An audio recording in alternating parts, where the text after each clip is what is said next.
Single I salute. I'm Lord Maitreya, the hip hop futurist. You're now tuned into the Super Longevity Institute podcast. This evening, I have a very special guest.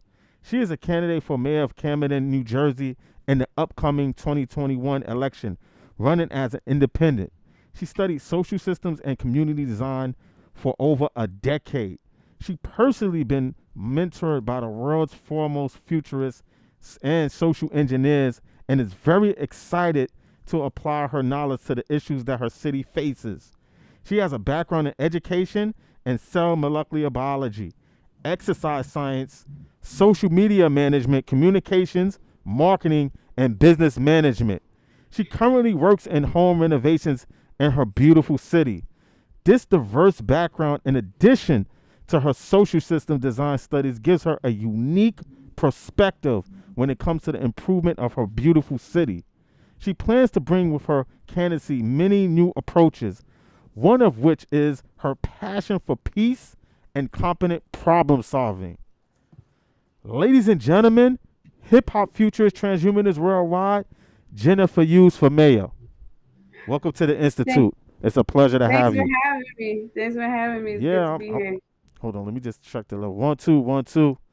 You know, I'm really excited to have you on, and you're actually, you're actually the first political, you're actually the first politician on the show, which is dope.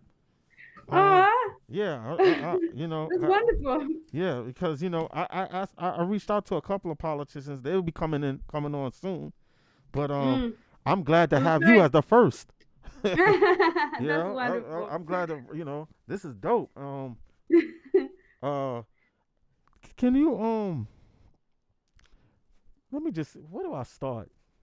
Tell us a little bit about New Jersey, Camden. Tell us for the folks that's outside of Camden, how far is it from New York City, actually? About an hour and a half. Mm-hmm. An hour and a half. That's right Yeah, there. it's not bad. It's not Mm-hmm. bad at all. How long you been living in New Jersey, Camden? Well, we've been in New Jersey. Been in New Jersey for a while. We been in Camden since 2018. We started coming here, doing renovations work and things. Mm. I wanted to come down here much earlier than we were able to, but that was when we were able to switch, switch everything down to here. Uh, Mm-hmm. so we were in another county previously working, but Mm. yeah. What is the thing? Yeah. So, yeah, we've been there since 2018. And Camden's beautiful. It's a very historic city. The buildings are gorgeous. The people are wonderful. And it there's so much that can be done here to bring this city up in so many ways, and to really develop it. It's just it's and to develop it with the people that are in the city already. It's a very good opportunity to help the people that are here to improve their quality of life in as many ways as we can. Let me just pause you for 1 second. Yeah. What made you wanna run for mayor? What got you? Uh, What made you wanna? What compelled you to wanna run for mayor? Because running for mayor is not an easy thing. Politics is really a dirty game. Um, yeah, yeah. and Yeah. we see the same characters in politics all the time. And Yeah. so what made you want to get into the run for office, get into the Want race to run for office? Want is a funny word Mm, in regard to this. I laugh when I say want when it comes to politics mm, because I think like you just mentioned, it is really really tough. yeah. So I guess the desire to really have change here Mhm, um has overpowered being terrified yeah. terrified about running for office. I come from a background of activism and advocacy, My husband does too. I've been doing it even longer than him Mm, because I was sort of introduced to it at a very early age. mm, Um, and so making that switch from being an activist or an advocate is really it's a big difference, mm, to be on this side of trying to change everything, and change the way society is and laws are, and trying to reach the politicians all the time and see if you can get your message through to them, maybe change the way they look at some stuff, things like that, to actually um, be the one that is trying this approach. So, mm, and I think that people in our city really want change. I think mm, that it has been long enough that uh, they have experienced diminished quality of life in a lot of ways as opposed to other areas, and people really really want progress, and there's a lot of progress that's already coming in, a lot of stuff with our schools and a lot of different things, grants and things that have been coming through, so it's really a good time to be able to reach out, to everywhere, to have this people help and change in all of the areas that we need to have done here. Okay, question for you. Do you have any experience in politics? When it comes to Running politics, for any office I before this? haven't run for any That's fine. offices That's yet. fine. Yeah, this is the first office that I've run for. I helped to develop some independent political parties. I had a lot of consulting with the Money Free Party, which is actually an independent party, but they are in a variety of different countries around Mm, the world. So I helped consult a lot with that.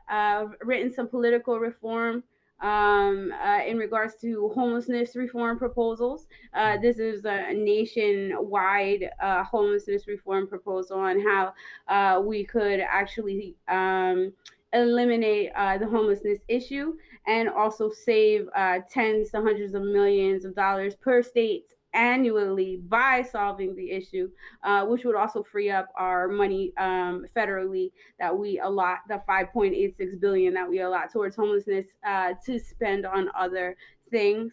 Worked on a proposal for immigration reform that was actually accepted into an independent party called the Transhumanist Party, which mm, you're well aware of this party mm, also, and that was voted in on and accepted in as their new platform towards their approach towards immigration reform. mm. So I've had experience in that way, but this would be the first time that I'm running for office. It's all good because we see a lot of these career politicians. They're part of the incompetency that we see out here. These career politicians. You know what I'm saying? So it's okay to shake things up and bring some new life into the political arena with some new fresh Yeah. ideas. So I just wanted to ask that because what do you say to people who feel like you don't have the experience of a career politician? Um, Um. what can you bring to the table because you don't have that type of experience? What do you say to people like that? Because you're gonna have people who have that idea in their head, Yeah. right? I Mm-hmm. I haven't run into that yet. Mm-hmm. More so people have been asking what my platform is, what my issues are that I stand for. But like you said, I'm sure every kind of question and every kind of thing will come up in politics. That's just the way it is. But yeah, no, I haven't had that much of it. I would say to them that a lot of times, unless you're born into a political family, you have to start somewhere. Right. So you have to at one point it's everybody's first run that gets involved with politics and things like that. So. I was not born into a political family, Mm-hmm. and my life was spent on activism and advocacy and city system, design and planning and social system planning. So instead of coming in with a strictly political viewpoint on the problems that need to be solved here, I can have a new approach towards problem solving. And really, that approach toward it is that all of the problems that are in the city need to be solved. So, whatever is going on and whatever we're experiencing, we need to bring in people that have already solved that issue to come in and work with the people that we already have here that are working on the issues, and just keep working until those issues are solved. This is not a thing that you work on one issue or two or even three or four that the city is facing, and then that's it. That's your accomplishment, and just move on and not have to do anything. That's not. It has to be a perpetual state of problem solving until all of these issues are resolved. Yeah, because a lot of times what we see in the political arena, because they deal within what budget they have, which is uh, a limited budget that you can only deal with in that limited budget, that little limited budget box that they create, and it only you only get patchwork of things getting solved, if that even gets done. Just a little patchwork here, a If little patchwork here, little thing Yeah. here, little thing there. So but and Camden, I seen, I must have, I probably drove through Camden before, but went back and I looked online and I did my research on Camden, and it reminded me of the South Bronx. It really Hmm. reminded me. I said, "Wow, this is another South Bronx in another city in another state." I said, Yeah. "Why?" I said, "Why are the inner cities where there's predominantly black and Hispanic people?" Shout outs to the white people that's there too. We not counting you out. You know what I'm saying? Why these Everybody. inner cities, these pockets, these inner cities are dealt like that, and they all democratically ran, and why is it that black people automatically feel, Hispanic people feel like they have to vote democratically? I just don't get it. Well, I'll tell you the situation here at least. I can't speak on the other ones necessarily, but for Hmm. here, there's no one else to vote for. Yeah, Nobody has. So far, nobody has chosen to run independent. right. Probably, of course, because of how powerful and strong the Democratic Party is, and you get all their backing and their help for whoever the front runner is, and all that. So, but I guess just up to this point, no one has looked to run independently. And as far as my research is concerned, they mostly Camden run picks, as far as mayors, the Democratic nominee. It's always a Democratic Party for the last Yeah, couple of years. yeah. So there's usually a few nominees, or sorry, a few candidates. Hmm. In the last elections, this one looks like there's going to be about five. In the last elections, previously, maybe the last six elections, there's been about three usually. Hmm. And then, so what happens with the Democratic uh, candidates is that they will run and try to get the most votes for the primary. And then whoever wins the primary, uh, they go through to the general. And then since no one has run on the independently, excuse me, or on the Republican Party or anything like that, there's Or a no third party. challenger. So that person that becomes the front runner in the primary for basically the last six elections, I guess. If you win the primary, you win. Wow. Is how it's gone. So in my case, I'm running independently. So I'm the independents. They give us a bit of a break Mm. in somewhat. Yeah. Being that independents do not have all of the backing and all of the years and years of things being uh, put through like the Democratic Party does. So so for us, we have to get our 100 registered signatures. Hmm. 100 registered voter signatures will allow us to pass through the primary. and then we continue in our campaign, and then I will go against the Democratic frontrunner. Wow. Shout outs to everybody in Camden. Shout outs to everybody, no matter what your ethnicity, your race, your age. Shout out to everybody in Camden. Um, Housing for all. Let's talk about that. But um, but how do you fix something like homelessness? Because I just don't get it. Like why do people want to see home? I never think it's a good idea to see my fellow human beings. I don't care if they can pay for it or not. It's never a good thing to see another human being on the streets, whether they can pay. I don't care what happened to them. No human being should be in the streets. I don't care what the budget Exactly. is. No human Yeah. being should be in the streets. What can we do to correct this? And what would your uh, administration do if when once you're in office to help eliminate homelessness in the streets, which I think is a big problem. Yes, we do have a big issue with that here. Mm, One of our campaign initiatives on our platform is in regards to housing for all.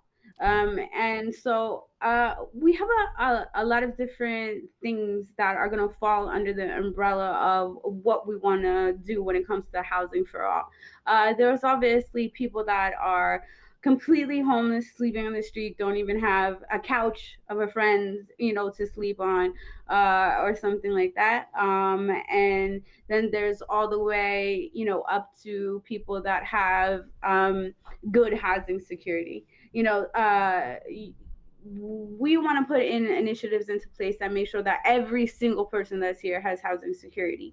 The having to constantly worry about where you can sleep, if you're going to be warm, if you're going to be cool enough, if you're going to be bit by bugs, if you're going to be abused, or something by someone walking past, is just you can't have a healthy quality of life that way. So one of the things that I've been working on. I've been trying to work on as much as I can ahead of time of the position during the campaign in regards to what we can do to that. So we will be working on that in a number of different avenues. But there's a lot of grants that are available for a mayor that wants to do something for their city, especially if they have had problems with finances, being having sufficient finances in the city and things like that. There's a lot of help available. So I've been working with people that are federal grant writers and affordable housing specialists. They work have already put these in New York. These systems into place that they've already been done. So these are people that specialize in affordable housing. They specialize in affordable housing for people with addiction, for people with that are diagnosed as having mental illnesses that may need even more help than some other persons may need. And so because that's really one of the main things that we have to do. Like, there cannot be people on the street. I'm so sorry. I'm not sorry, but there cannot be people on the street. And also, just worrying, even if you're not on the street, but kind of still always worrying if that roof is going to be over your head. That's still housing insecurity. And also worrying about your utilities. If you're just sitting there all the time, scraping everything together, you don't even know if you're going to be able to keep the electric on. You don't know if you're going to keep the water on. All of these things have to be provided for the people of our city. And it really boils down to communicating with the people that are in your city. Communicating, getting the information, finding out what's going on. You have a list and you just start working on it. We have a grants management office, in addition to the people that I'm working with, that we can bring these people together, that really want to help Camden, that are already here helping Camden, and just expand on these different things.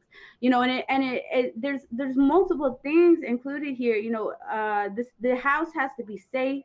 Utilities have to be safe. We have to make sure people's water is safe. If they have lead pipes, so there's all these different kinds of things to pursue that we're working on, that are coming in the form of different grants, other places already, grants that are coming here or that we're eligible for.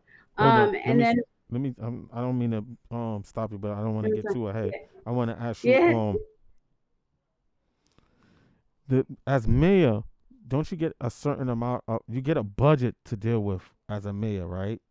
And you can yeah. only allocate those funds to certain things, correct? Well, I don't know it how that depends. works. Yeah, it depends. There is a budget, an annual budget, and that would be for the monies that are already there, that are already approved of, and that of. Some of those things are attached specifically to an organization, and therefore that organization and that it, and some are movable over to something else that might be a better fit for the city. And but then in addition to that too, is not just the budget. What you want to try to do is be increasing that budget and be increasing the new revenue streams that are going to be coming into the city. That's very important, because the more revenue streams that you have coming in from different ways, the more you're going to be able to tackle more problems. And there are other things besides grants too, that are just developing new revenue sources in your city that are not fixed to a grant, or something like that. That's your city revenue that comes in. Like, for example, there's city revenue that comes in. Taxes is a good Right. example, like That's the real first estate thing that taxes. came to my mind. Right. Real Right. estate taxes and things like that. But there's other ways to do that. There's ways to work within the city, especially my husband and I work in real estate, and we've been working in that even in the county that we were in before we moved here. So we've been doing that for a little while, and from some different exposures and things like that, there we're able to see that we can even start doing this inside the city for the city. Where the city is actually starting to get money to acquire properties that are vacant or for sale, and things like that, and bring these in as a city asset, and working on them, and being able to provide different things in regard to housing, being able to provide housing, being able to provide work, training, and work for people that are in the city to learn about how to work on the houses in the city and get paid in regards to doing that, which is a skill that you can even take, outside the city. Learning how to work on houses is something that you could, take anywhere. And beyond that, putting in pass to ownership, more paths to ownership for our people that are here. Helping people. Yes, of course. First, we just have to get a roof over everybody's head and things like that. But we want our administration wants for the people of Camden that have been here all this time and all these years to become the shareholders of Camden. Not for now Camden to get all built up and good quality of life, and it's just all of it getting gentrified and getting pushed out to investors that are going to come in now. The people that have been here, spending their life here, are the people that have been investing, in Camden, and they're the ones that we need to help them buy their own houses, invest, become, maybe even have renters or something like that if they want to help them to purchase, maybe where their small businesses are and things like that. So What there's a lot that falls under housing for all. what's the homeless shelter? The conditions of the homeless shelters out there? Because I know here in New York City, I have a family member that's in a homeless shelter, and I'm always in contact with him. You know, Mm. and the stories he tells me about the conditions in the homeless shelters is disgusting. And I think Yeah, these people are thrown to the wayside, because of our structure here. yeah, Uh, they're thrown to the wayside, and they're, people that, they're easily forgotten about because they don't yeah, have money, they don't have the power to speak up for themselves. So people just be like, oh well, f them. yeah. We Yeah, just and gonna I pack think them in one sometimes hotel, people. They're just gonna pack them People in one close their hotel. eyes about it, because they don't want to think about themselves in that No, but position one even. second. They packed them in one hotel. This is the I'm telling you specifically what's going on out here. I don't know it's Oh, the same in yeah. Camden, but they packed them in one hotel, and it's hard to get up from that. There's one shower for a whole floor. That's disgusting. How can Mm. anybody? Most of the people in that shelter has mental health problems that are not even being addressed. So, I mean, I don't know how it is in Camden, but I know in poor areas it's pretty much the same. I think that there's a lot of people here trying to help. More and more so, there are shelters and homelessness activists here that are really trying to make a change.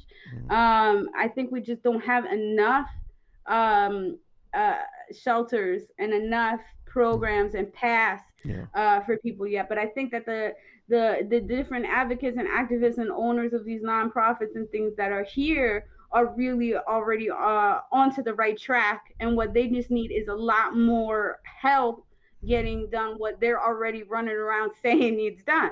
you Mm-hmm. know they're already working on it, and have been here and working on it, and have so many ideas about what we can do, that they just need to be really connected to the grants, Another the grants and the funding to do it. It just needs to be expanded. and another thing is that if you have a property that's valued at a certain amount, nobody wants to live next to the homeless shelter. They don't want them near. They don't want them living near them. It's great. You know what Yeah. I'm saying? So that's another issue that I see. It's like this is crazy. But Yeah, and yeah.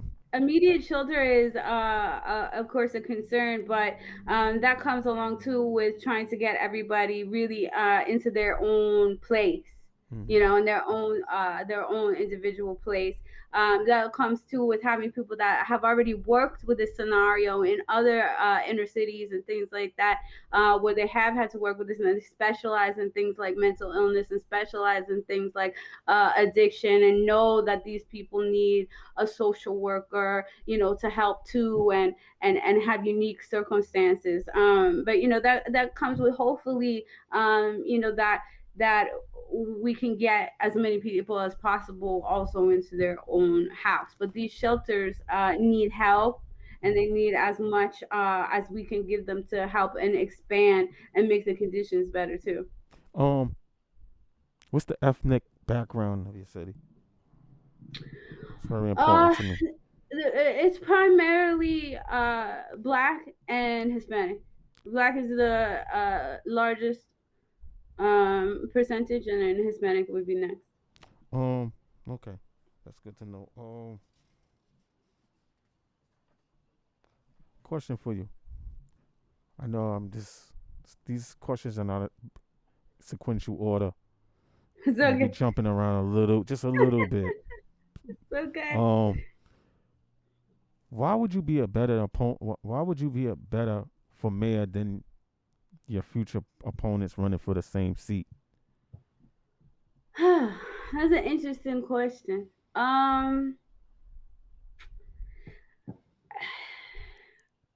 haven't really tried to run this campaign, and I'm not really trying to run it on a basis of comparing myself to any other candidate that's running. I hear Um, you. I cannot speak to the candidates. I'm sure that they care about the city of Camden, and they're gonna try and do, their best that they can do. Also, I can only just speak about what I can bring to the table. And people are gonna have to decide if they feel like that's what they would like to try, or not. There's a lot of good people that are running on the Democratic Party, and good luck to all of them, whoever is going to become the nominee out of that. But I think it would be able to have a very fresh approach, and a progressive approach, in regards to continual problem solving, peaceful problem solving. Uh, you know, um, so I can only say that I don't know that they have had the background that I've had or exposure that I've had to a lot of things to look at it holistically like that. But they're gonna run on the things that they're gonna run on. Um, and I, people will just have to decide if what they resonate with, the most. I could dig it. I hear you on that. On your platform, you mentioned ending the war on drugs. How can we end the prison for profit business in your city and state? What's your stance on solitary confinement? How can we prepare inmates to be productive parts of society when they get out? Do felons have the right to vote? Can we restore the rights of our prisoners, the ex-felons' right to vote? Because they do. If I'm not, if I'm not mistaken, um, rest in peace to DMX. I was listening to him today, and I heard Yeah, him say they asked him, "Can you vote?" He said, "No, I have 10 felonies. I can't vote." What is this that we want to snatch the voters' rights? First, we want to make the prisons profitable. You know what I'm saying? Which is dangerous in of itself. Then we want to very. strip the inmates of their voting rights. What's up with that? And what's up with the solitary confinement thing? I mean, what's your stance on solitary confinement? How do the inmates get from you know um, making a mistake in their life?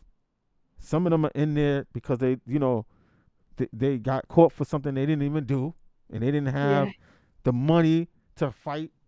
They didn't. They had to get a lawyer that's appointed them by the court. We all know the game.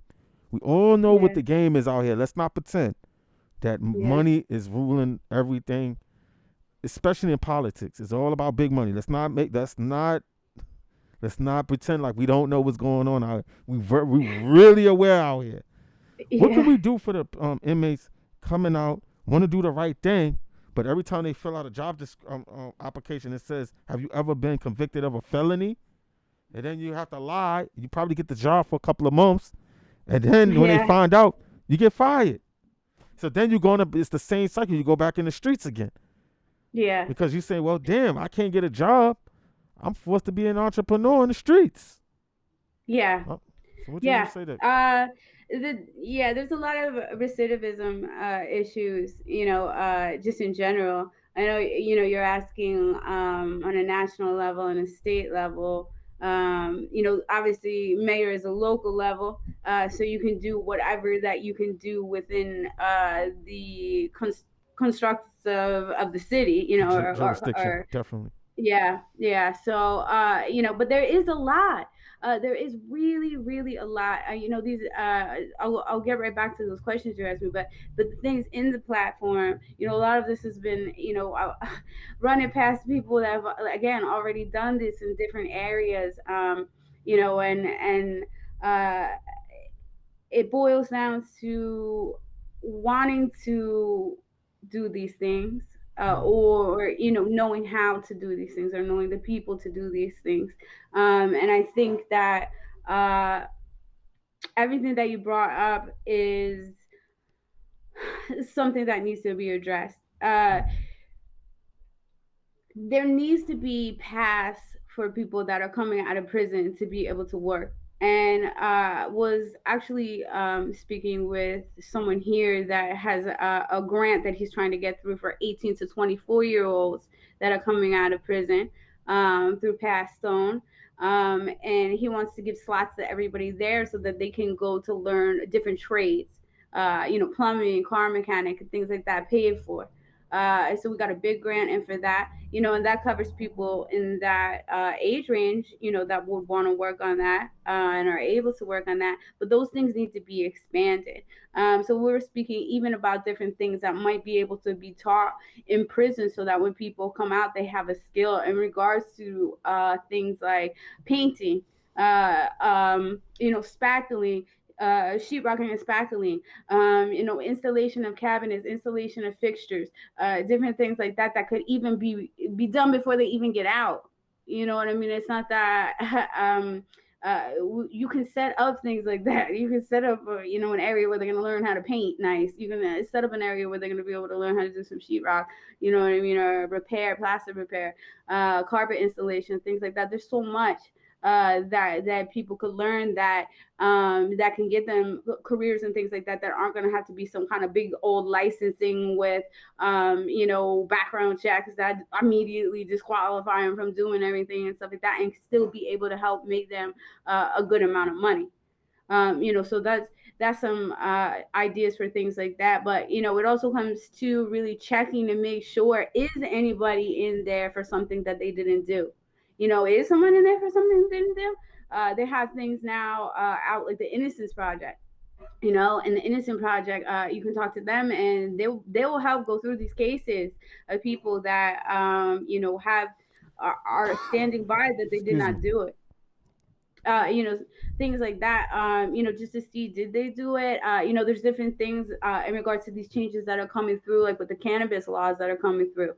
So now, because of the laws that have come through statewide, in regards to that, if it's something that had to do with cannabis charges that they have, a felony about, or something like that, then right now we can get all them expunged for free.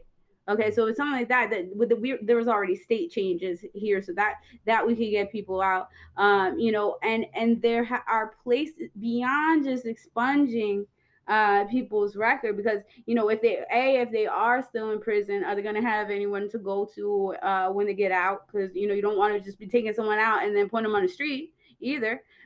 So you have to check into that. They're going to have family. They're going to have a place. If not, you're going to help them get a place, especially anybody wrongfully convicted. Oh my goodness, or anything like that. And so those are some ways where getting that information out to everybody. Here, this is how you get your stuff expunged for free. Getting this information to people so they know how to do it, because not having information is also a big thing that keeps from quality of life too, because you might have something, if a person don't know about it, then they don't know about it and they can't access it.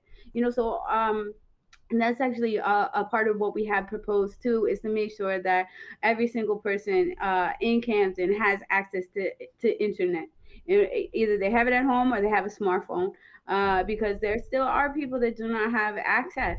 And we want to have an alerting system to get these different things out to them. Grants that are available. We just got a $25 million grant for our small businesses here the other day. We have 260 small businesses. Divide that up by 25 million. That's I'm sure it'll vary by the size of the business, but they could be getting $96,000, or something, just from these grants. So they have to know about it.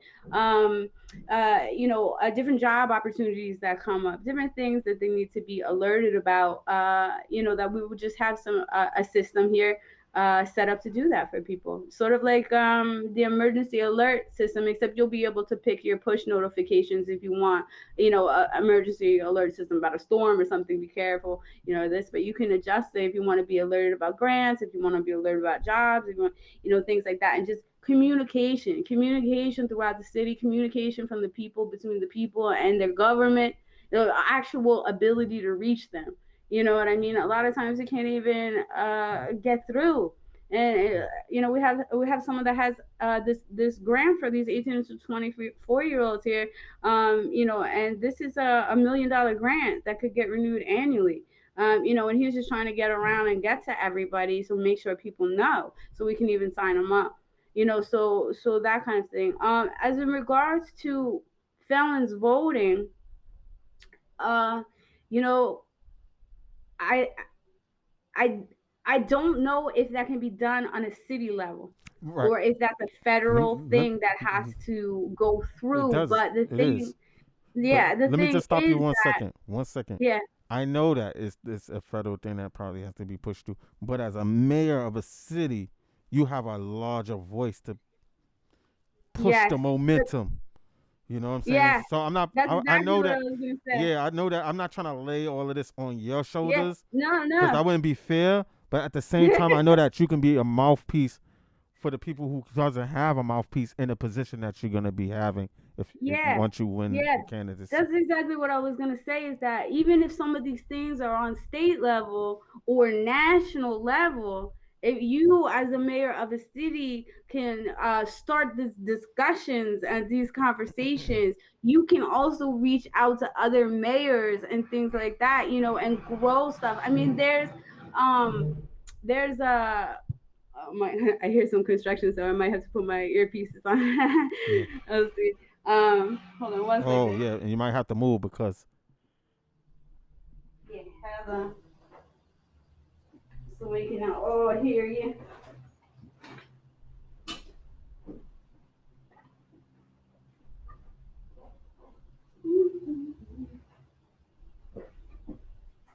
she'll be right back, people.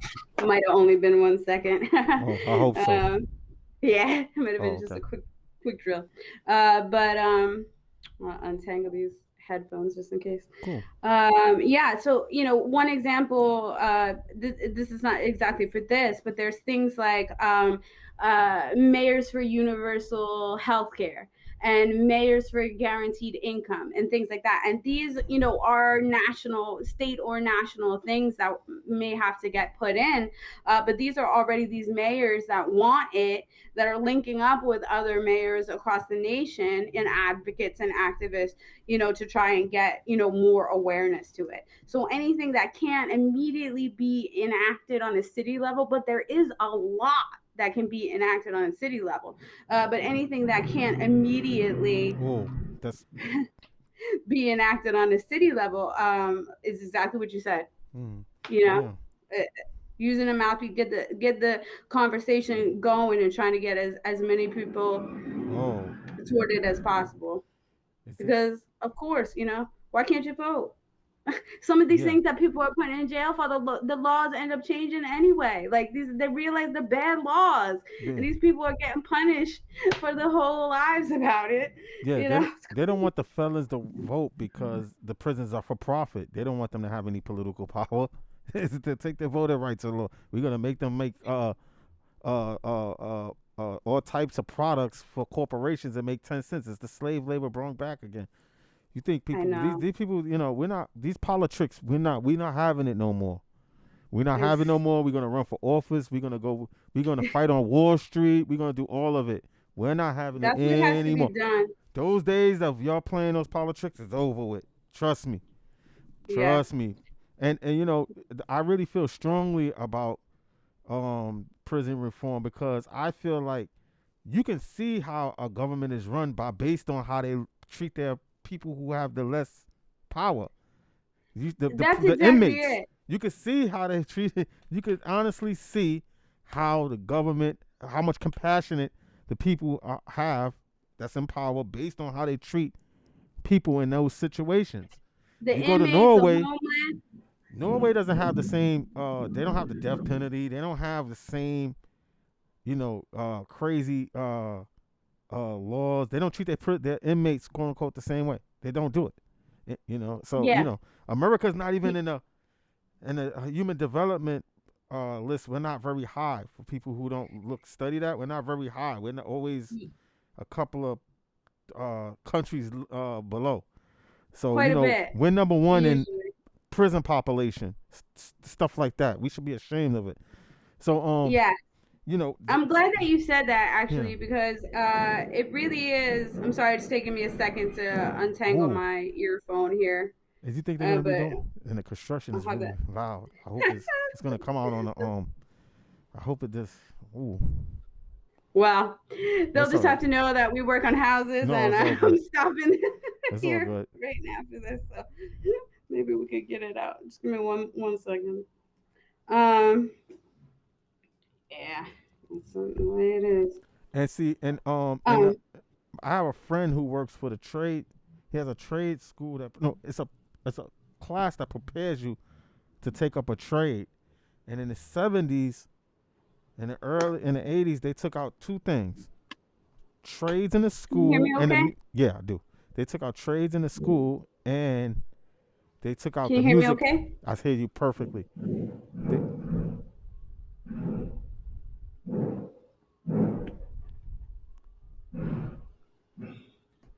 you Yeah, hear me okay? yeah, I can hear you. Can you hear You can me? hear me okay now, right? Yeah, I can hear you But you perfectly. can't hear me okay? Yeah, I can hear you perfectly.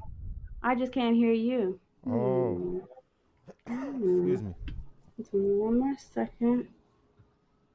Try this again.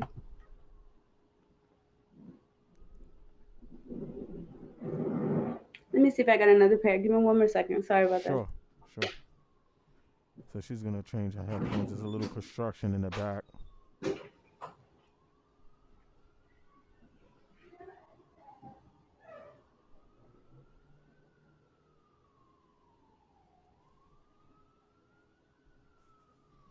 Yeah, prison reform is a big thing for me.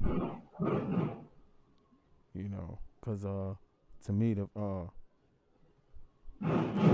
my gosh, it's so loud. Oh my gosh.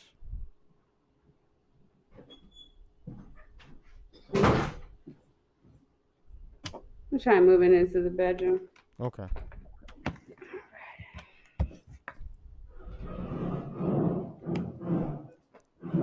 We're gonna try to move to a ooh, these mosquitoes is coming out already? What the heck is going on? I just killed the mosquito. It's too early for this. Yeah, What the all heck? kinds of bugs just coming out. Yes. Ugh. All right, the trees are pollinating. Okay, whatever. I just killed my first Okay. mosquito for the Well, spring. No, go ahead. there's better light in here too. Yeah, it is. There we go. Yeah, Yeah.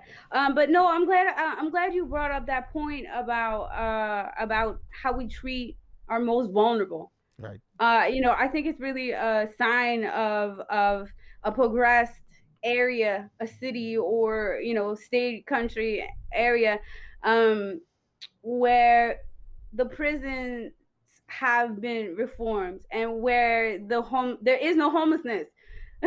you know, Can you so imagine? those people, you can measure how good you're doing by how everybody's quality of life is, Right, and you can't continue to look at these people like they're nothing.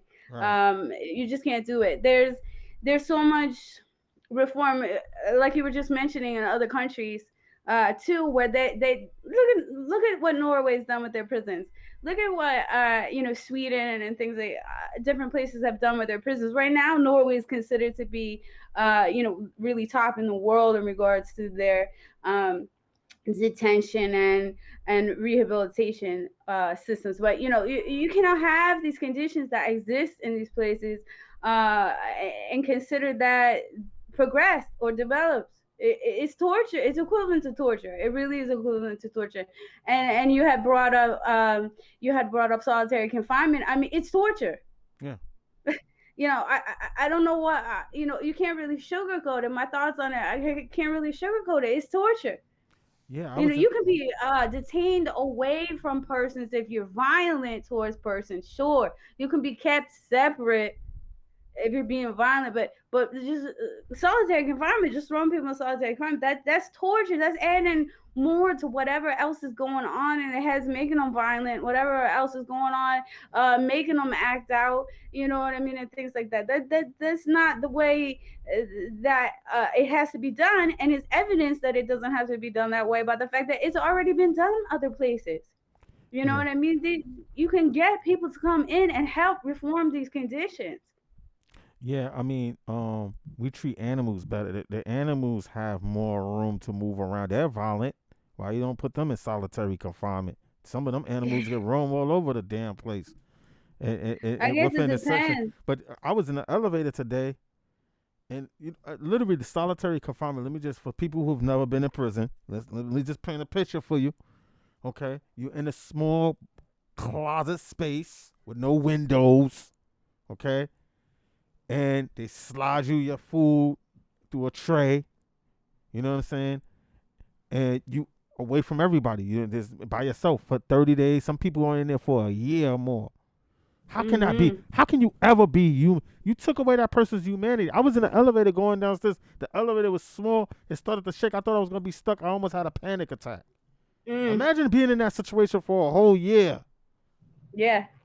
For a whole Just getting year. slid food. Do those cannot do that type of those conditions. And you want to tell me that um this is the right thing to do.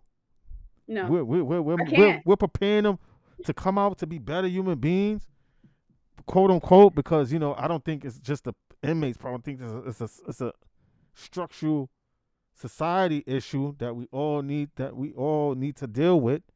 You know what I'm saying? There's issues within our society that needs correcting. It's not perfect, of course. We're work in progress, right?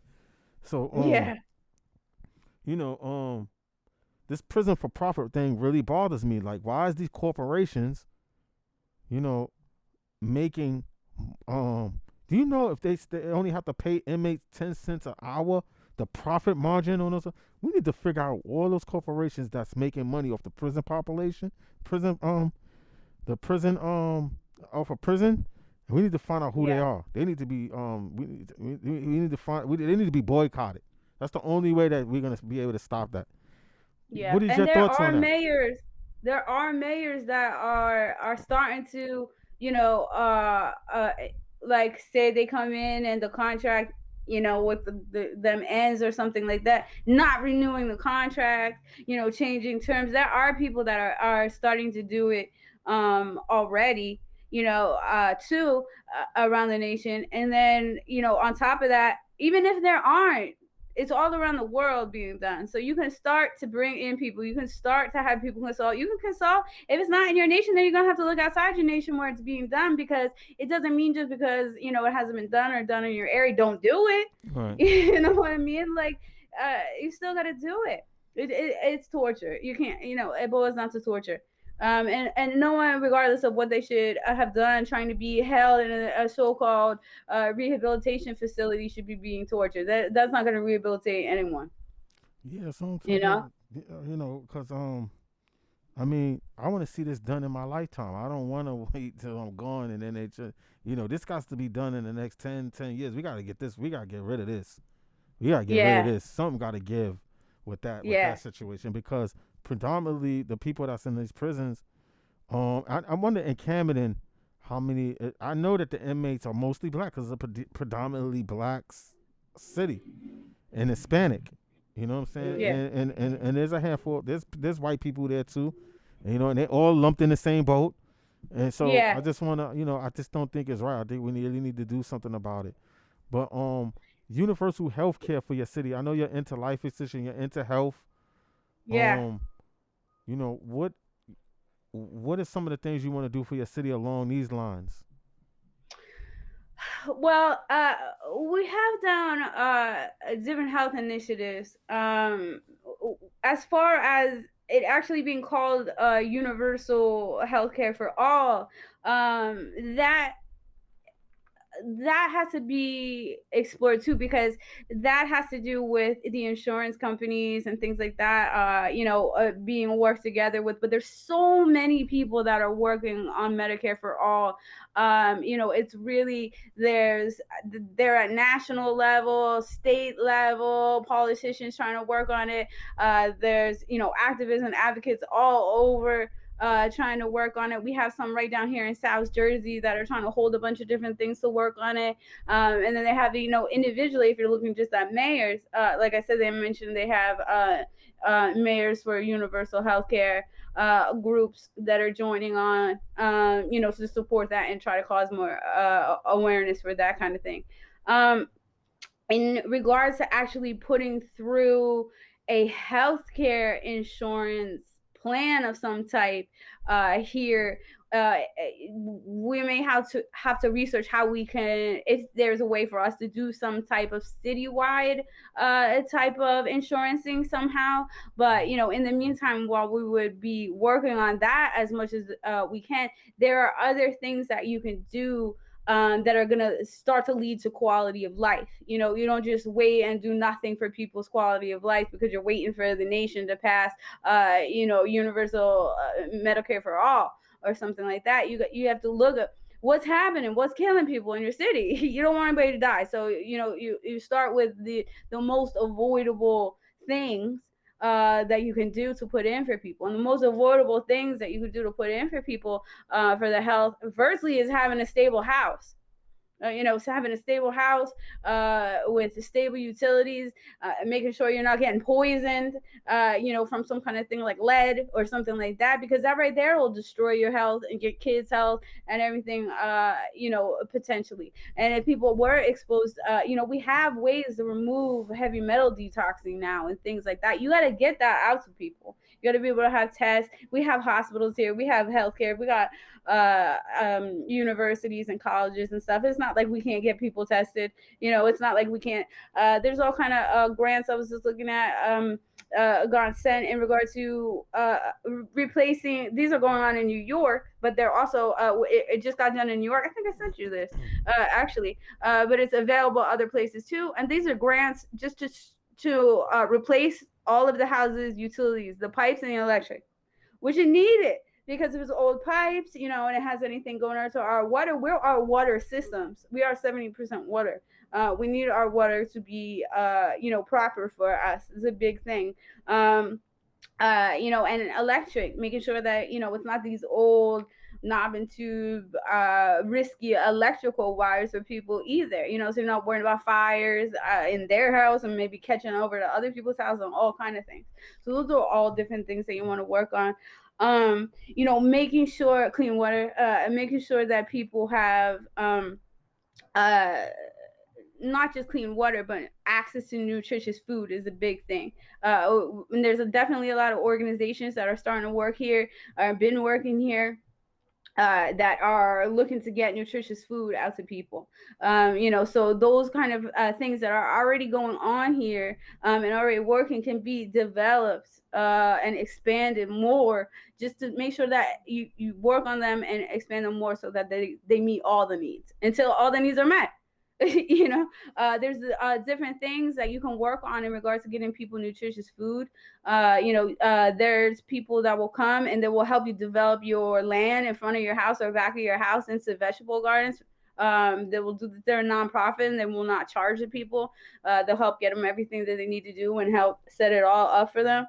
There's people even that are starting to grow, teach kids in the schools to grow the food. And there, at least a lot of times, or sometimes it's enclosed. Sometimes you have to look at if you can enclose it so that you can have year-round food growing and not have exposure to the elements outside.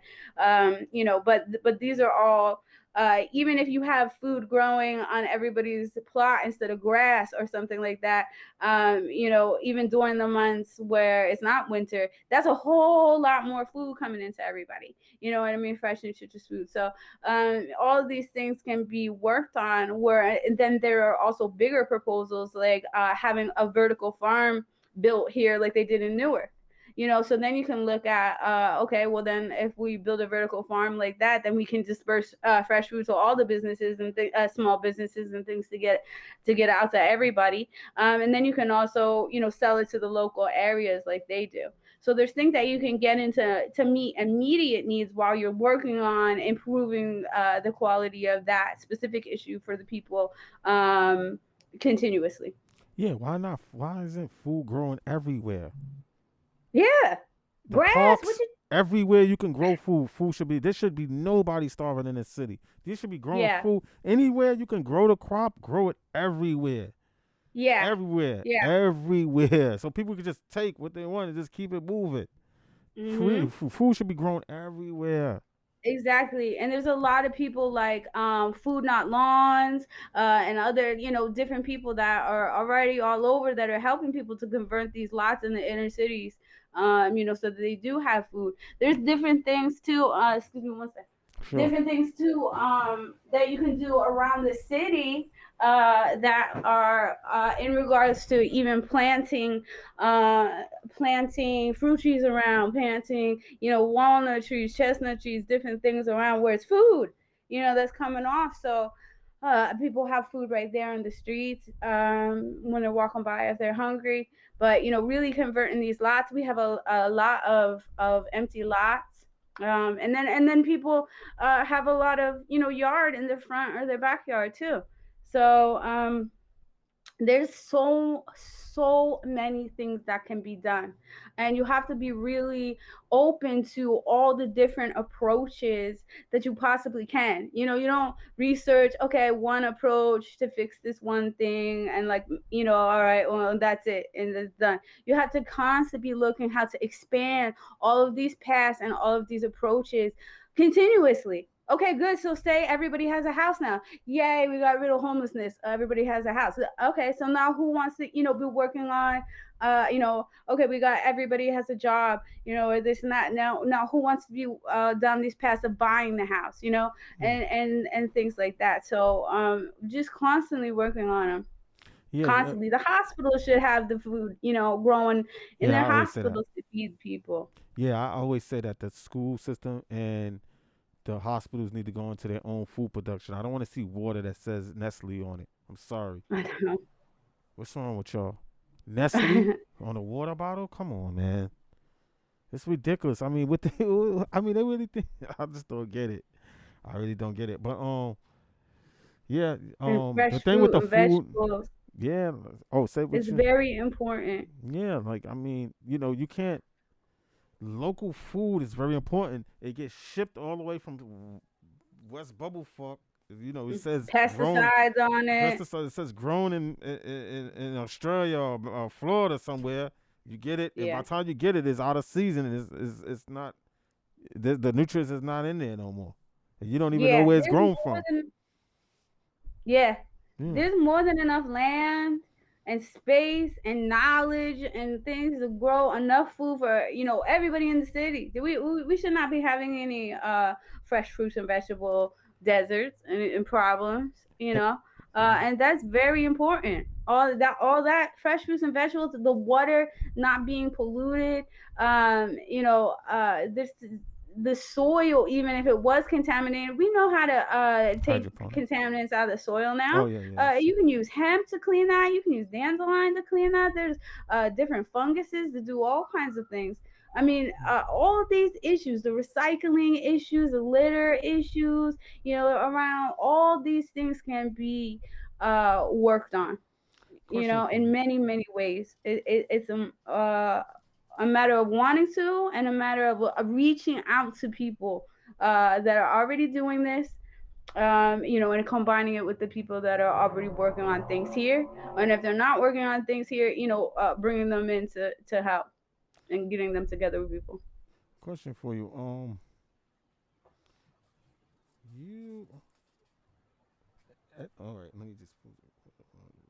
I hope I addressed all of the questions that you had No, I got. Mhm. about the prisons Yeah, that's and the. I things mean, like that. really, I want people to know your stance because, even it's important to know the character of the person that's getting in this in that's running for office.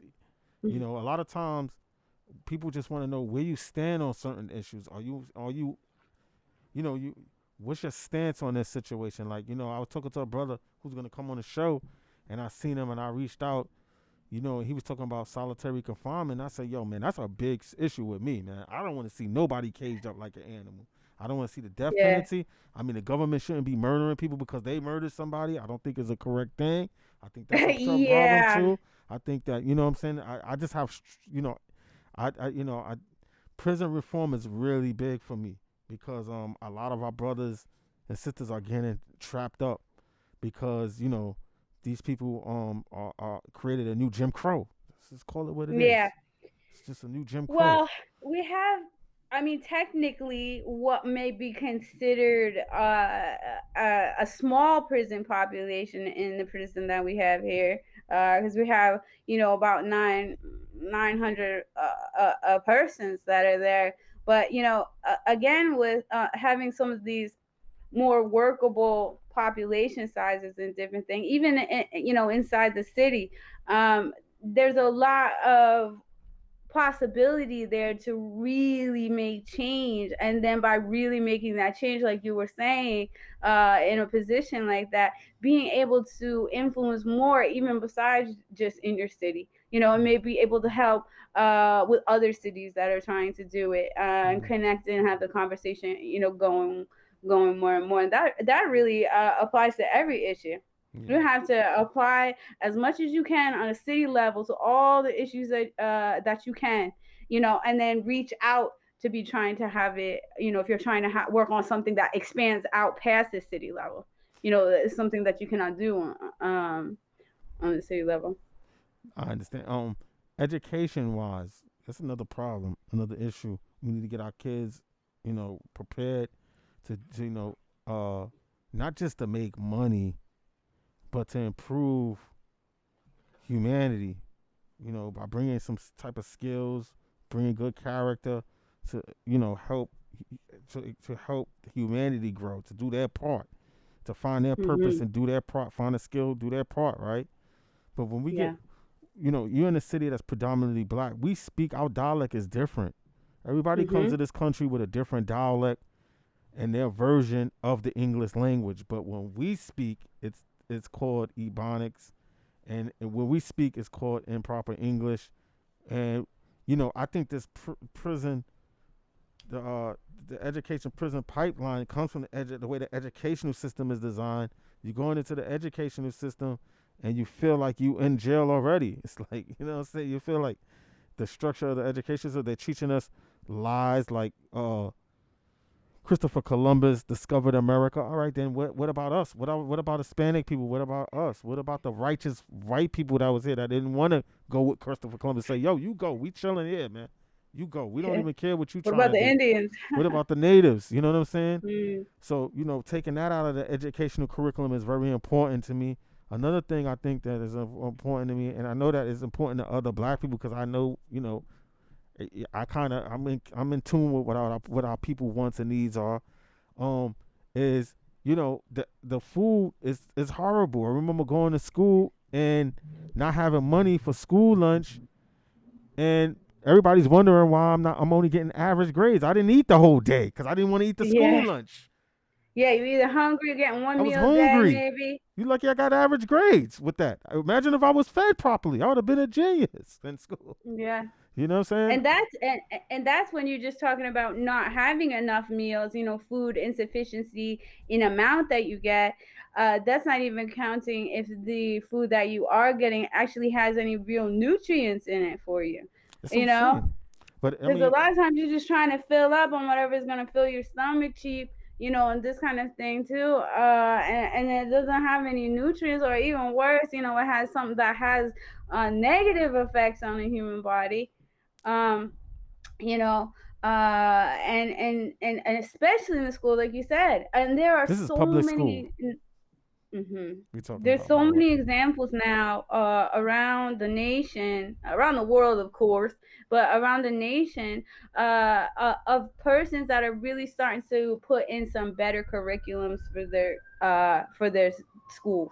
And I will say here, they are already doing a really fantastic job with Uh, the different charter schools. We've got STEM schools. They're building a beautiful science and technology high school over in Parkside. It's oh, huge. It's beautiful. I mean, oh my goodness. let me just say one more thing. A strong science curriculum is needed. I'm sorry. I'm Yeah. sorry. I'm sorry. I'm sorry. I'm sorry. Technology and science need to be at the elementary level strongly. All this stuff y'all talking about out here, we need strong. The only thing that's gonna build a city and society is science and technology and a righteous character. I want to see a character that's built up. That I want to see the next human being do good and do their purpose and be fulfilled. And you Yes. know what I'm saying? I noticed Yes. that I was reading something in Dallas, Texas. I wasn't in Dallas; it was in Texas, and they wanted to take slavery out of the books. And I think they were successful on some level. And they wanted to they wanted to put creationism in the textbooks. People don't even Oh. the average. Let me just keep it real. The average person don't know nothing about evolution. They don't know anything about. There's a reason why there's a separation between church and state. People, there's a reason. They don't know. You ask the average person about evolution, they don't know what it is. They don't know basic science and Yeah. mathematics, science, math, and technology. They don't know how to speak. This needs to be really stressed in the elementary level. I can't even begin. Yeah. You know, I can't stress it enough yeah, either. Not yeah, even just in the schools, because it definitely has to be in the schools. And I mean, like you said, that has to start at elementary level, preschool. Like yeah, you don't have to be teaching kids nonsense. Kids can pick up yeah. on things like science and technology Early. and different stuff like that if you are teaching it to them, and teaching it to them properly. You know, you can't be going in sometimes the way people teach is crazy. But but other than that, there's a lot of really great teachers out there, and it's just a matter of getting these curriculums more redefined. And teachers, unless, like I said, anyone could get into a career path for any kind of reason, but for the most part, teachers love their kids. You know what I mean? They love their kids and they want to make stuff better. So now that we already have curriculums and things like that, where people are growing the organic food right there in the school, so the kids have fresh organic food, but they teaching them how to grow it too. They teaching them how to garden. They're teaching them how to learn these different things about their own body and their own biology. That's science. That's biology. Teaching botany and biology, teaching these things, but not even just the school. Uh, the schools, of course, but we have to have a scientific approach to everything that we do. We have to have a scientific approach and use a method of science to everything that you do in regards to running a city. You can't be chalking that up to speculation or uh, I'm not saying anything about praying or anything like that or having faith. Yeah, It's we're not just even that talking when you're about that. talking about introducing creationism and things like that, which creator? There's like 2,600 religions in the world. Right. You know what I mean? So how does anybody really know which one? They know what they believe personally, Science is but more universal. you have to teach testable, quantifiable methods and processes to approaching life. And then if people want to teach that kind of stuff outside of it, that's fine. But for school, you have to learn about those kind of things. And it can't be contingent on what people's religious beliefs are, because Right. there's so many, and trying to build a curriculum around that. It's yeah. Yeah, I it's and I say that because I speak to a lot of people, and when they don't know basic science, it really bothers me, because I know that when you have citizens armed with science, you can. It's really hard to pull a blind eye. It's really hard to fool them. It's Yes. really hard to fool a citizenry that's knowledgeable in science and mathematics. Very hard. Yeah. When they know the And scientific method, it's very hard to fool those people. yeah, They could be fooled, but it's harder. I was just saying. we have a center for scientific solutions proposed in our initiatives too. And the center for scientific solutions is to take these people that we were talking about, from around the world, around the nation and locally, and to be what really literally laying out what all of the issues that the city faces are.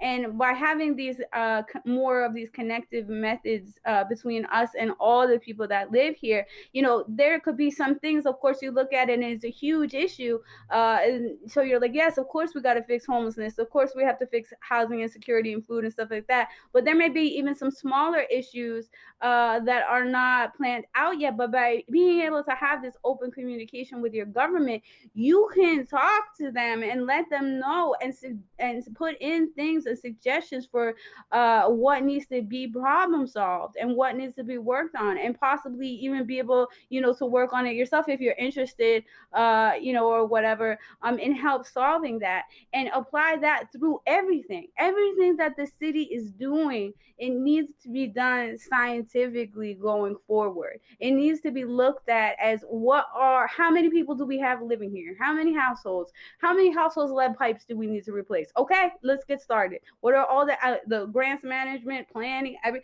people that work on that? Let's go starting all the possible revenues for it and just start going down list. Boom, boom, boom, boom, boom, till there's no more lead pipes anymore. And you do that and apply that to every single issue that you have. And yes, of course, some is going to get worked on, or get completed before others and things like that. That's just the way that things are. But you just keep the list and you keep on working and you do not give up until all of them are solved. And then even when these most basic pressing things that have already been resolved in so many areas are solved, we're looking to take it far beyond that. We're not looking to just have all the basic things. We want to put Camden at the front of science and technology. We are 6 minutes away from Philadelphia and an hour and a half from New York. We are right here on the water. We have all this travel access and different things here, and there's no reason that we cannot just continuously keep developing, because it has to do with what do you want in your city. What are you looking at to do in your city? And we were looking to take this Camden to a forefront, you know not just keep, oh, okay, settle a little thing here, fix a little thing here, what kind of thing. No, that's been going on long enough. Hmm. Yeah, so, but yeah, because uh, when a child comes in, going back to the education, when a child comes into the education system and they have a single parent, and then maybe the single parent is on drugs or they're Mm. dealing with issues, and they don't have the money to give them for food or the basic needs. I mean, how can that child is already set up to fail?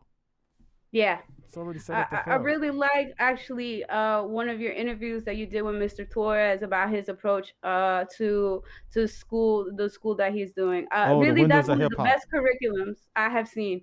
Yeah, they're gonna. There's gonna be the first hip hop school going to be called the Windows of Hip Hop in the Bronx. Yeah, shout Yeah. out to Jose Torres, the principal Jose Torres. Yeah, shout outs to him. Yeah, they do their own food production, and that's basically a good model.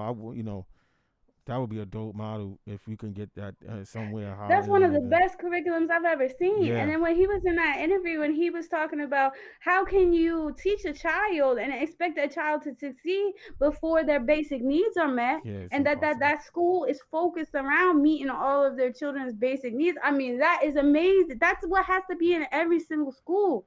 You Yeah, can't. I loved it. I loved that interview. That was amazing. yeah. I would love to. I'm definitely gonna connect y'all. Y'all can definitely talk.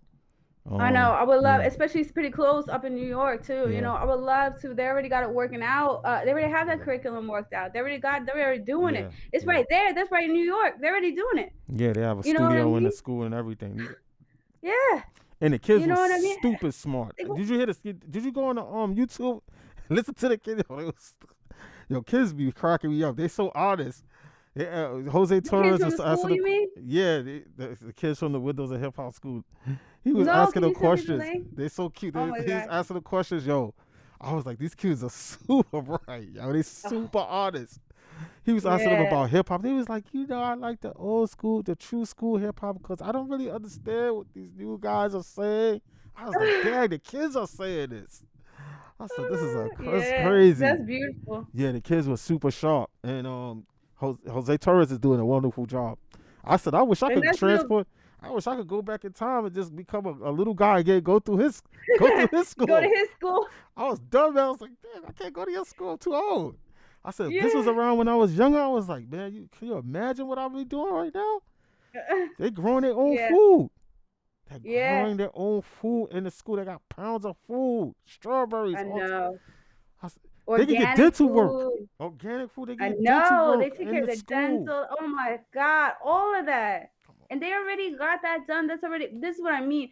Things like this that are already done and worked out, in any area, speaking to these people, you don't have to necessarily reinvent the wheel and be Yeah, so like thinking of every single thing on every single subject when they're already being done. You yeah, don't have to think yourself that this is, oh, do it all myself and this that there's so many people all over this area, world, nation, world to connect to that want to help, that are doing it already. so that you can put these things that will help to put it into your city. I keep saying like your city too, because I'm hoping too with this campaign, like, even like you were saying before, not just for me but for more people to run locally. You know what I Mhm. mean? Because a lot of times people look at state office and they look at national office and this and that, and maybe don't pay too much attention to local. But if you really are, we have more and more people that are going out for it, and a lot of politicians have been starting to lead the way for that, and to lead for more independence, or more maybe even on Democratic or something like that, or other parties, but that are more like-minded about making really big changes, and that you can reach out to one another, Oh so no, that's true. And going back to the windows of hip hop, he's getting outside funding. That money is not coming all from the city. That's coming from basic private donors that's dropping the yeah, bag over to him, and he's doing the right thing. Not to him, but through windows of hip hop, yeah, and they're donating it to the school and making it happen. yeah. you know, The curriculum is beautiful. I mean, it yeah, was it's no beautiful. joke. His words were beautiful. That interview was wonderful. Yeah, Both of you, I'm you're a definitely great gonna interviewer, connect them. and he was a great person to be interviewing. Yeah, I was impressed. I was like, this is. I was like, man. Yeah. Um, Yeah, I would love to have them here. I mean, if these things are being done, you just constantly push to try to. Of course, you want to constantly push to upgrade your school systems and improve the quality of life for your kids. But not just your kids, right. everyone in your city. Yeah, not just for your kids. You want it for everybody. The quality, all those. Yeah, definitely. That's for sure. Yeah. Yeah, that's for sure. Yeah. There's so many different things, and different avenues that can be explored, especially now, thank goodness that, they're really starting to change these laws when it comes to cannabis. This going back to, ending the war on drugs and things like that is this ties in a lot of stuff, ending the wars on drugs. That Mm, ties in peaceful, community policing, things like that. It ties in not incarcerating people for yeah, what they choose to put into their own body. yeah, yeah. Your body is your Y- own. It doesn't belong to anybody but you. Your body's your own. Yeah, So unless you hurting somebody, running around jabbing them in the neck with some kind of thing or something like that, that's a whole right. nother issue. But whatever you're choosing to put into your own body, then why are we taking people and throwing them into a cage for that? So it can. Why are we ripping them away from their family or doing something like that, when what's really the problem here? Then you look at it like, is it really the drug, or is it what's happening to them because of all the things that surround it, Yeah, well, and they don't really care. and They just want to make money. The corporations found a way to bring back their slave labor through but through uh actually through the yeah, 13th Amendment. Let me just keep it real. Let me just keep it real. yeah, Through the 13th Amendment, they changed. And I seen this on Netflix. They had a whole program about this. I watched this with my pops. Shout out to my pops. I watched this with my pops on Netflix when they came out, and they talked about how the prisons were privatized and how they were making money off the inmates. It's disgusting. It's disgusting. That's what y'all really want to do. Y'all want to make money. Y'all want the inmates to make 10 cents an hour and make the corporations millions, they got millions and worried millions about of if they're gonna get bucks. raped. They gotta be worried about if they're gonna get beat up, if they're gonna get, It's killed, disgusting. something like that. How you supposed to rehabilitate? Shit, it's disgusting. These people know exactly what they doing. And I like your city mural project too.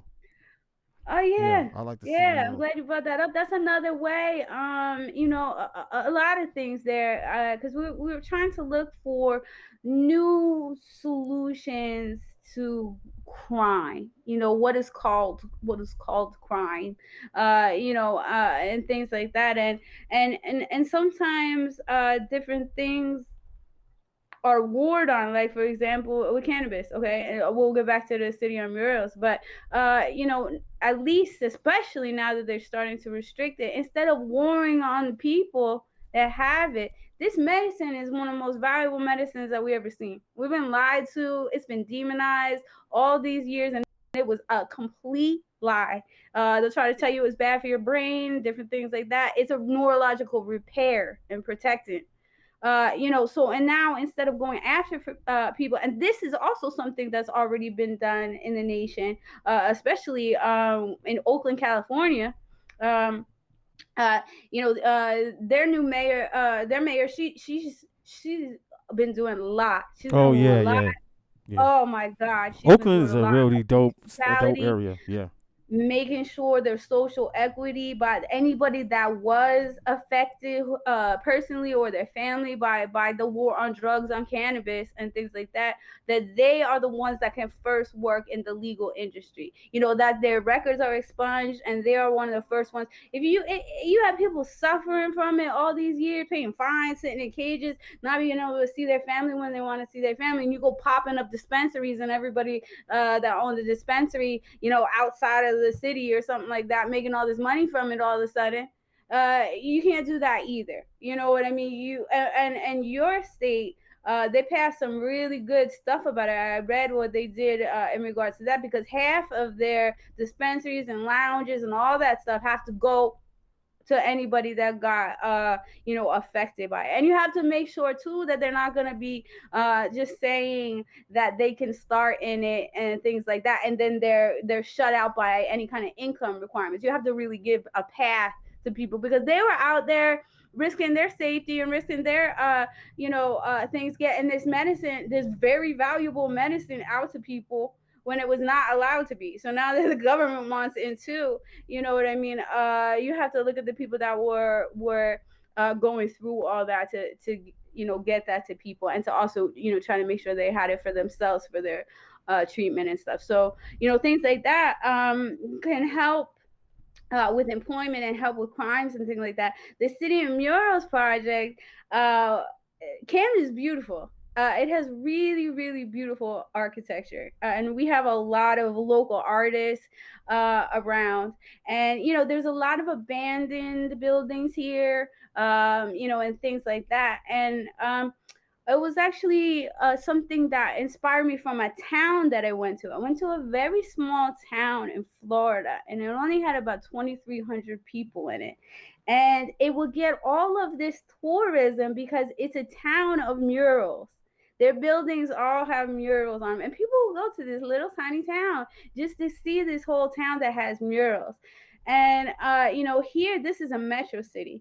Philadelphia is already considered to be like kind of a very one of the art centers of the nation, and things like that. And so the City of Murals project is to really get together with local artists and kids that want to learn art, that are working in art, people, graffiti artists that may not have anywhere to bring their talents, and different things, and actually to be having people have a project where they can work on beautifying the exteriors of the buildings, different things, benches, sidewalks. There's so many different things that we could do, just to keep having people working on beautifying this city as much as we can. Yeah, plus it has some color. Usually, murals have very vibrant colors. Check out the murals in the back. Shout out to Shirt King Fade, who did my murals. Shirt King Yeah, Fade. Um, yeah, so I'm with that. Shirt yeah, King Fade. If you it's listening, beautiful. you need to head down to Cabinet. Pack your bags. Come down to Cabinet. Everybody come, Yeah, please. come down to Okay, Cabinet, everybody New come Jersey, help us. because that's where it's gonna And go that will down. help with different things too, because it will help with employment, and can help with just the arts, in general, but also tourism, for the Tourism. city. Imagine there's a whole artistically decorated city. Yeah. They don't have that yet. Yeah, I mean, I remember in the 80s, and I was watching Wild Style. You see the pillows? That's a documentary called Wild Style, and I think the lady was from France, or she was from one European country. She said they taking the graffitis off out of the city. She said that's the only reason why I came here. I think it was Wild Ah! Style or Star Wars. I'm not mistaken. I don't remember. Oh It yeah. was Star Wars. It was Star Wars. It wasn't Wild Style. Oh, I She said heard you of that show, taking. Star Wars. Yeah. Yes, it was Star Wars, man. And she was like, she said that's sad. See, other people from other places, they see the benefit, and people like Jennifer Huse, they see the benefit in our art form, like make the city vibrant for tourists. They see the benefit.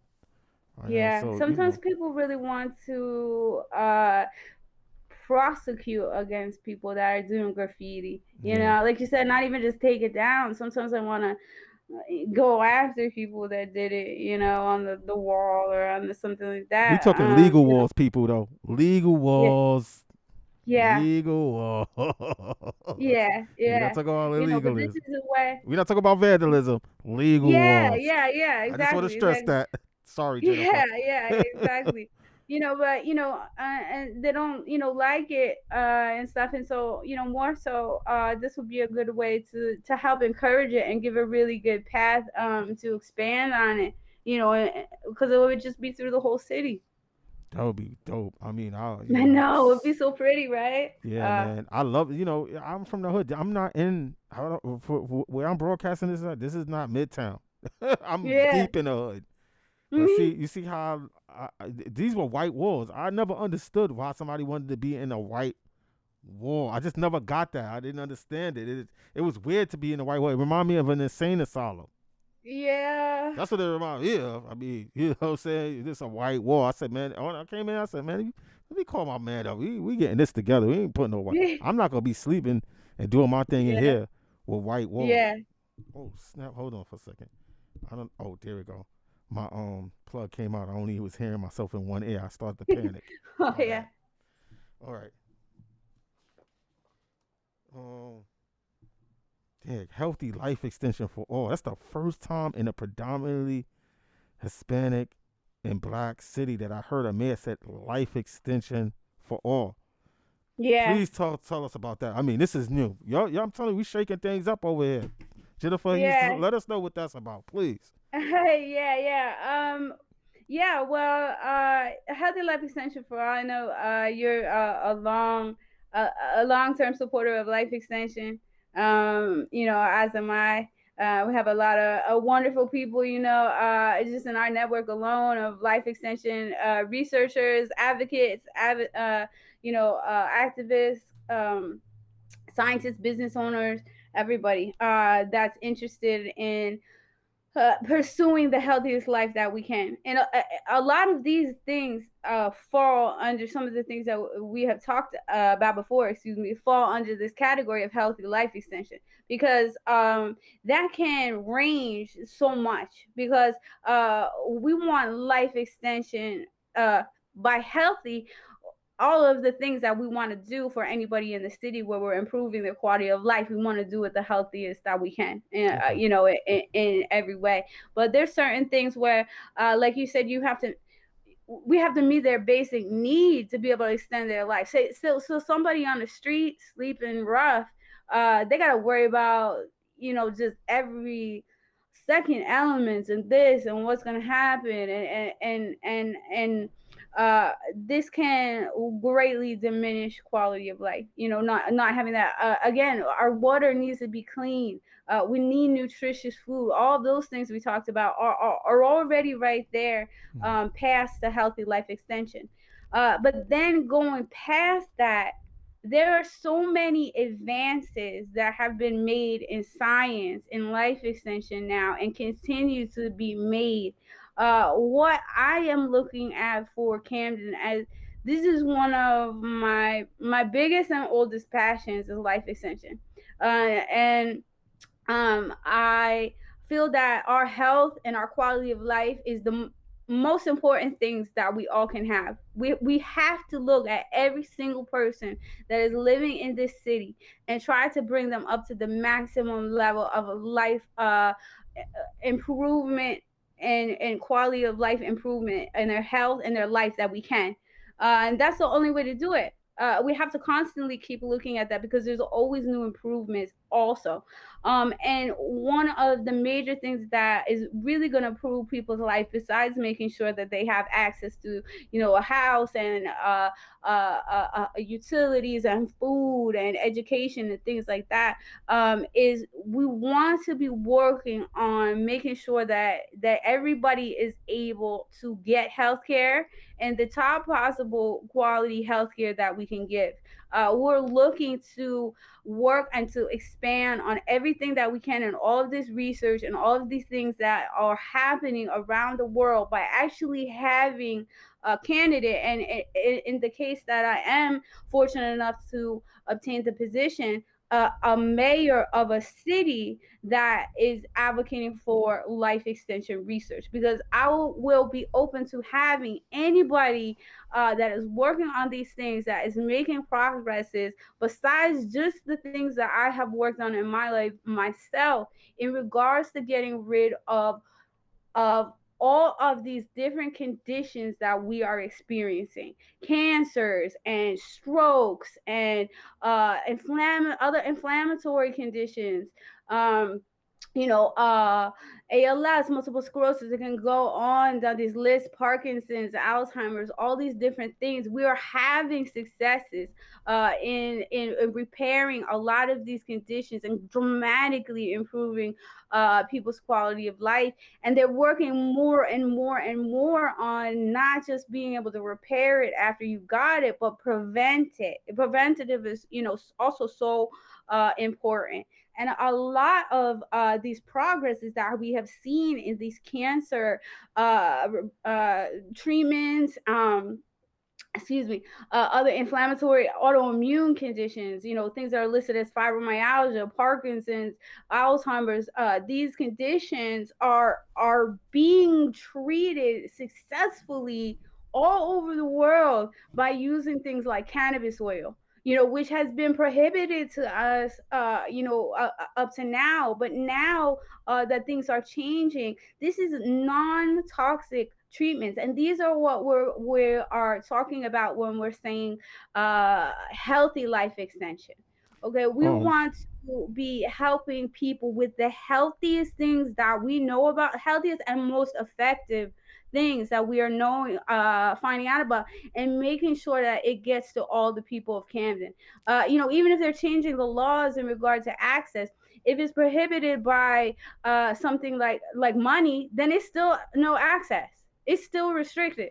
wait. So anything, these studies that people are not even aware of how much this plant does, uh, you know, um, that are coming out on all of these different topics. We need to be exploring all of that. If we have an oil from a plant that gets rid of people's cancer, I'm talking pancreatic cancers, I'm talking cancers people don't live through, and different stuff like that, then that needs to be get out to all of our people that want it.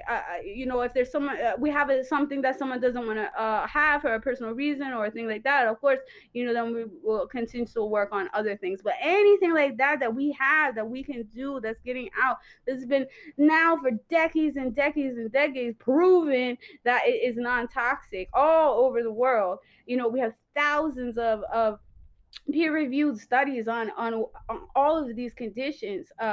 These are the things that we need to get out to people immediately, Well, and we need to take the steps to do that. well, when you talk about life extension, the first thing that comes to my mind is extending the healthy lifespan of our elders. The youth don't; Yes. they're already living good. They're, we're talking about when you say life extension. The first thing that comes to my mind is, oh, you're trying to, make the elders live longer and healthier, so they'll have less alignments. So All that's the first people. thing. Yeah, yeah. But that's the first thing that comes to my mind, because the youth, I mean, they're already running around and stuff. I mean, they're gonna be Yeah. plagued with diseases. They have diseases also, and they have to be dealt with too. But the elders, the elderly population, if they can get if they can have less uh, age-related diseases, everyone will live longer. Yes. Right? So when you say life Yes. extension, that's what comes to my mind. And it's the first Yes. time a mayor has advocated that for us, for the city. I Yes. know you're uh, very passionate about the legalization of marijuana, and that will help with all of these different things also. But I just wanted to Very break. passionate about I it. wanted to be specific about that part, because I think that's very unique, and for a mayor to say that she wants to extend the healthy lifespan of all her residents through Yes. through science research, and attacking these age related diseases for the elderly. Because let's keep it real, the elderly are forgotten. Yes. The elderly are forgotten, and we're all, if we're doing this thing called life right, we're all going to be elders. So, you know what I'm Yes. saying? So, Yes. you know, we want to see our grandmothers and grandfathers, have no age-related diseases. Yes. Period. And what is referred to as elderly, it like you said, is really just living here longer, having lived here longer, and been exposed to these inflammatory conditions. These are there has have been different things I've even personally worked on. I've worked in years in health, and rehabilitations and different things, and I mean I've seen gray hair be reversed in a 91-year-old woman by taking the inflammation out. Their hair grew back and black. There's things like you said. If you start working with what's considered, elderlies or senior peoples that have been living here, and we're able to reverse different things in them, cancers, repairing tissues, all this different stuff. Then, like you said, once we're able to do it in people that have lived longer in the condition, yeah, then yes, of course, we can apply it to people that are considered younger or living longer in the condition. But yeah, no, it has to be for everyone. Yeah. And a lot of these are already having much success regardless of how long someone Because has lived here. I think that medicine, is failing in a lot of ways, but it's definitely failing the elderly. And I work in the hospitals. I see it every day. Yeah. It's definitely failing the elderly. They're doing things to comfort the elders, but they're Yes. not getting rid of, these people coming out with, other more problems, and, Parkinson's, Yes. and what's the other disease that makes you forget? Alzheimer. Alzheimer's. Yeah, Alzheimer's. It's like a really hitting the, it's hitting a wall. Yeah. It's hitting a wall with Those them. all have to do with inflammation of the brain. There's different things that can I'm happen sometimes. The plaques form and different stuff like that, Yeah, but it has to do with the cell connectivities yeah, in the brain. yeah, And cannabis has been proven over and over and over and over again to treat these different issues non-toxically. yeah. I hear you, but I'm just saying, like, I'm not no scientist. I'm just saying, like, I'm not even trying to go with it. I'm not even trying to postulate. I hear you with the marijuana, but I ain't even trying to Mhm. go there. Whatever science is available, marijuana, whatever it Yeah. is, I'm sure there's more stuff, other stuff that'll come Yes. out that I hope with other stuff, and that's all good. If that's what you're gonna do for the city, I'm all for it. Yes. That's all I'm saying. Yes. I All think of it's it has dope. to be explored. Yeah, Yeah, I'm not saying that that's the only treatment or something like yeah, that. But what I'm saying is there are treatments like that are non toxic, that are working yeah, on some of these really serious conditions that are affecting everybody. And that's the kind of stuff we got to get into everybody. We can't be yeah, like, oh look, we have this thing that gets rid of cancer, but you don't have the money for it. We have this plant, yeah, a plant that grows that yeah. can get rid of your cancer and repair your stroke and repair your Alzheimer, repair your Parkinson, but you can't afford it. No, no, Mm. you can't do it. All those, and we have enough people, thank goodness, in our network that are very excited to as you're saying about me running for mayor, because I would be the first mayor that would get the position that would support life extension for all of all of their people, and helping all of the ways that we have to take care of it to have healthy life extension for everybody. Yeah, because I think that's super long. I think life extension, super longevity is gonna be a really big industry. Yes. You know what I'm saying? It's gonna be a really big soon, because anybody with anybody who loves life and does want to live longer, so they could have more time to fulfill their dreams. It's gonna be smart Yeah. enough to say, it's the light bulb will go in their head and say, you know what, this is kind of a good idea. I could live longer. Maybe I should, find out what this advocacy is about. Yeah. It's kind of hard for Yeah. people to see it when they living in decrepit conditions. You know what I'm Yes. saying? But when people start doing just a little bit better, not they Yeah. gotta be super rich. They just living a little bit of this. Man, I want more time. I'm doing okay, Yeah. man. Imagine if I live, my lifespan is pushed to like 120 or something like that. Man, I got more time to play with my kids, my grandchildren, Yeah. without having And any feeling alarms, healthy and while it's healthy. pushed to 120. Yeah, You know what I mean? Not just feeling all broken down and right. stuff like that, feeling good, you know? Yeah. So Mhm. everybody in Camden, New Jersey, look into Jennifer Huse. She has a website. You want to tell them what your website is? I do. It's my initials are Ja, JAH. So it's jaformayor.com. Really easy. It is still we are just finished it. Literally just finished it yesterday. And so we built it inside a program that a lot of politicians use for their sites called Nation Builder. And we're just connecting it over to that domain. So it should be there within the next couple of days, completely done. So if it's not there yet, then it's literally in the process of being connected over to that domain now. Yeah. So you heard it first, man. New Jersey and Camden. I know there's other candidates out there that's running, but check Jennifer Huse out. She's bringing something different to the table. The legalization of marijuana. She's very passionate about the legalization of marijuana. Yes. Um, and let me tell you, I understand why she's so passionate, and it makes a Yeah. lot of sense. But the housing for all, the mural project, the better education, using the methods of science to and to increase the productivity and increase the level of living in the city of New Jersey, Camden. I believe her heart is in the right place, her mind is in the right place, and please, we're gonna go around. I will be in New Jersey, Camden next week, trying to knock on all the doors. So I'm gonna be out there meeting y'all, talking to y'all, seeing what your issues Yeah. is. I All can't we, wait. we're trying to get all these signatures. So I'll see y'all next week. Jennifer Yeah. Hughes, you have anything else to say before we head out? No, that's thank you so much. It's a pleasure to be here and to interview with you. Yeah, As usual. And I really appreciate everything that you're doing to help. And I can't wait till you come down. yeah, it's gonna be You're gonna love fun. Um, I got a little excited about the politics because politics is always I always have a lot of issues that I feel like needs to be addressed. I hope Yeah. I didn't get too carried away. All No, right. man, I love it. I want to talk about all of it. I know, Yeah. I have so many things on my platform too. I know I have a lot more on my Yeah, she platform than the does. typical candidate. So it's hard to talk about all of them, I was you trying know? to get all the points. I was trying my best, but Yeah. it's a good platform, and Thank you. you're gonna have to go to the website and check it out. Oh, you'll see me on the streets.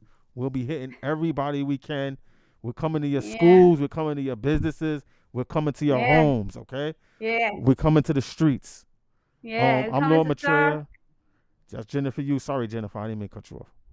Oh no, I didn't mean to cut you off either. No, I it's was all just good. saying we're coming to talk to everybody. We coming Yeah. to peace and love, y'all. One Yeah. love. We out. All right. Bye bye.